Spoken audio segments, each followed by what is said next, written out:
staged UFO attack on Earth. We have been preconditioned by all the media for the past couple of decades to slowly but surely start accepting the existence of aliens and UFOs.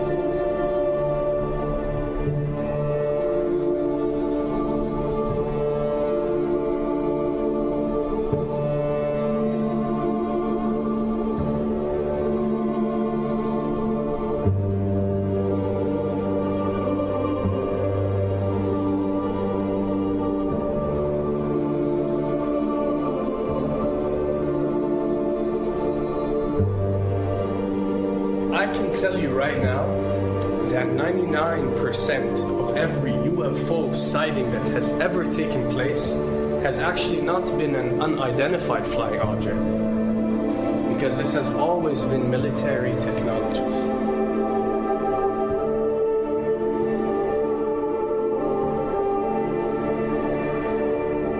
Another thing I'd like to point out is surveys and questionnaires. You know, we get surveys and questionnaires all the time, sent out by the state or by the government or by our rulers and our officials and so on and so forth. Do you really think that these ruling powers care about what you think? Do you really think that they're waiting to ask you and receive your answer before making a decision? What happens with these questionnaires is that they are released. For example, what country do you think the US should attack next? And if it yields back results like 70% of the US population believe Iran is the next country that should be attacked, this is actually a study conducted for the effectiveness of the media propaganda that they are using. So when they get such results, they look at it and they be like, all right, amazing. Our media propaganda is working. We are purposely trying to manipulate people to think that Iran should be the next one, and check out the survey results. We're doing a great job in propaganda. That's what it's all about. And if the results come back and they aren't up to par, so let's say 20% want war with Iran and 80% want actual peace, they say, okay, so now we have to go and rework our media propaganda and make it more effective so these percentages change. Why am I saying this? Because of the UFO phenomenon. Since the 60s, the amount of people who believe in extraterrestrials have skyrocketed, and they're only increasing day by day in our modern world. This only confirms the success and the plans that are taking place to first manipulate you to believe in UFOs, and second, to conduct a UFO attack that is going to force the whole world to unite to fight off this enemy and accept the New World Order. A former Canadian government official is warning we may be on the verge of intergalactic war, saying, quote, the Bush administration has finally agreed to let the military build a forward base on the moon, which will put them in a better position to keep track of the comings and goings of visitors from space, and to shoot at them if they so decide. I was introduced to the late Dr. Wernher von Braun in the U.S., the father of rocketry. In my first meeting with him, during that first 3.5 hours, he said to me, Carol, you will stop the weaponization of space, because there is a lie being told to everyone that the weaponization of space is now first being based upon the evil empire, the Russians. There are many enemies, he said, against whom we're going to build this space-based weapon system, the first of whom was the Russians, which was existing at that time.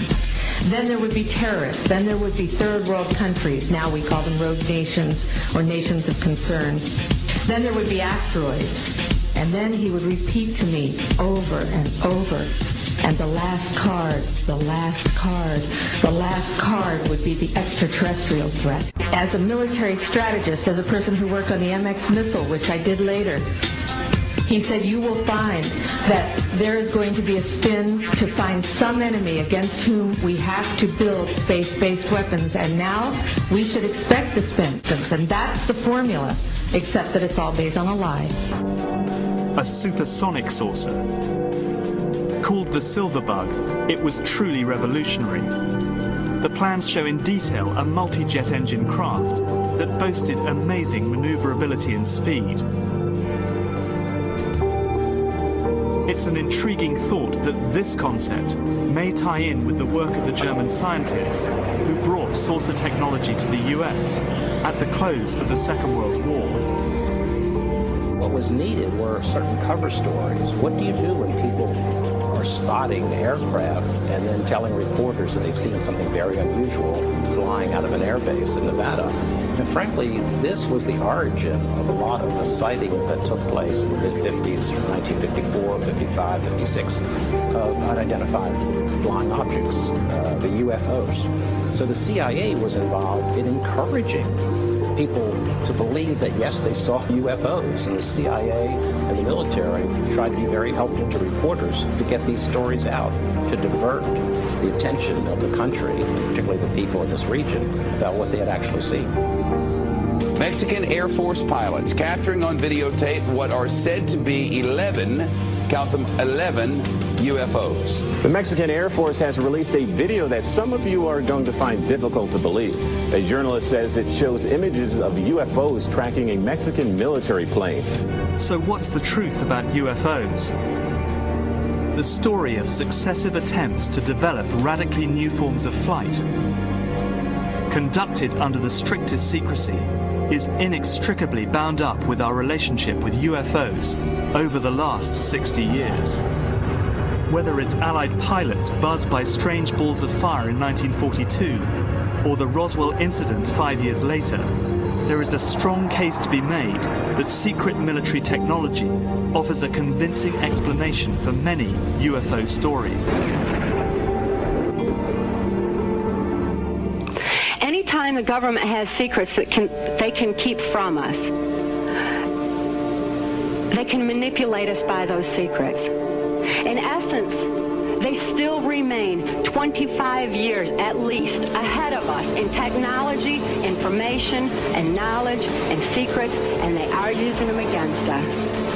I heard over the years many times over that the plan to usher in the New World Order would be to make all the people in this country and around the world feel totally helpless to prevent the New World Order from occurring, this world dominance plan, by saying that we had been invaded by aliens, so that we would say, oh, please, UN, come in and help us all.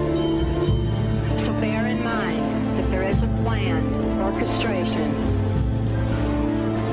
to get people to be submissive through a secret technology and information that they're keeping from you under the blanket of a so-called National Security Act.